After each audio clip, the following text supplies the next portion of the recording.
Okay, hey guys, here we are. I want to take one more look at Maple Bay 7. Just try to give you kind of an alternate perspective since the first time I played this, I was in the bunker. So I'd like to just kind of make sure. Now, keep in mind any headwind that you might have, you'll probably want to do something like this with max curl, more or less.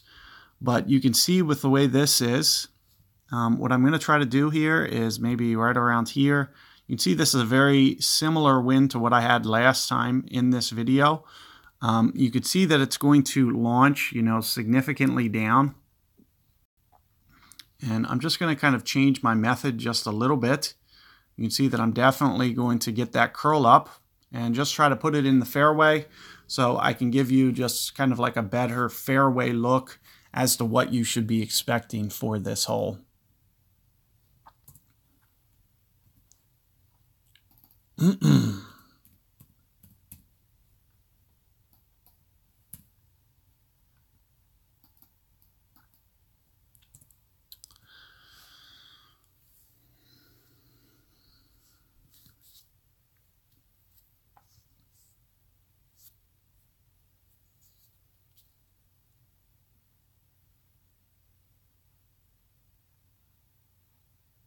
Let's take a look. It looks like it just ran through. That's almost exactly where I was last time.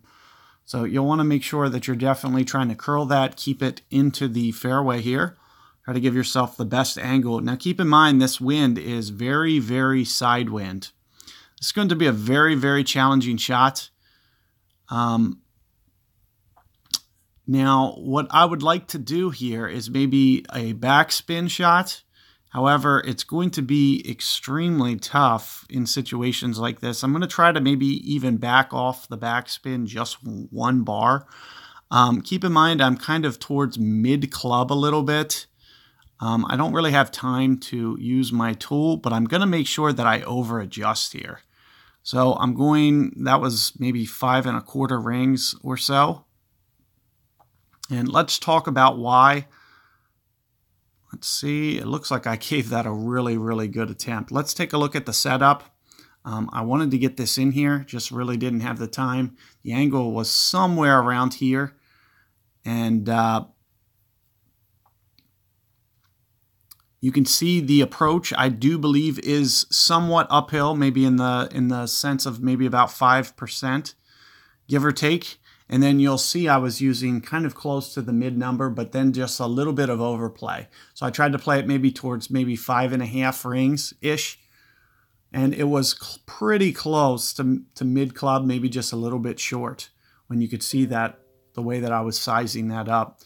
And as I mentioned, that was just a bit of an overplay, the way that I was doing it. Now, if you are here, do check out my other guide. You could see what I was trying to do to still give this one a chance. You don't want to get it up that high out of control. You want to kind of control it just a little bit better, like the way that I did it, but just get it just a little bit higher up on the hill. So do check out my guide because I also have that bunker shot, and you might find yourself there from time to time trying to get a little bit aggressive and get that ball down there. So it's worth checking out that other video. But good luck with this hole, guys. Hopefully you guys are able to get it. Hopefully we can get one of the new par 3s here too. If we do, I'm going to split the video up.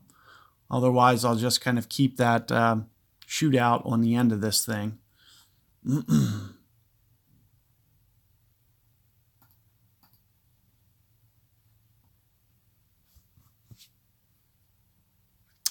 So it looks like another old hole.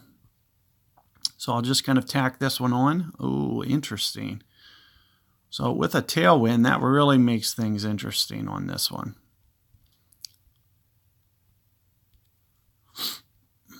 With a headwind, I mean, sorry. So what I'm going to do is I'm going to try to keep the ball guide a bit long, kind of intentionally. I'm going to be pulling up towards max. I can use the tool here if you'd like. You'll see that I'm going to significantly overplay this. So you might see me go in the neighborhood of, 12, 13 rings because we're going to be pushing right up towards max or very, very close to it.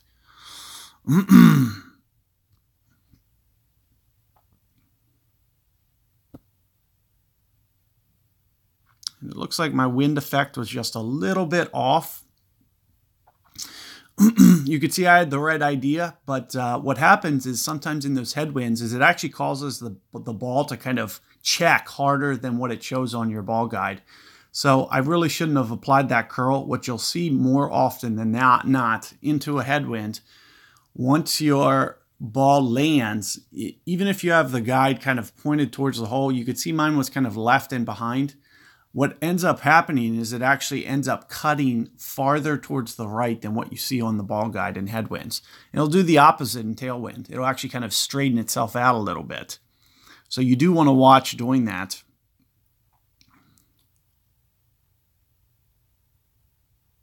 It looks like my opponent is going to wind up down the hill, just getting a little bit too much aggressive. So should be able to sneak out and pick up this win.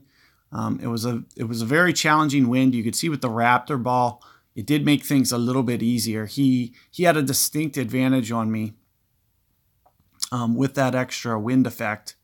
Oh, wow, I thought that used to always roll down to the bottom. I wonder if they changed this green a little bit. But there you have it. Good luck with that 7th hole, guys. I will catch you guys on the next guide.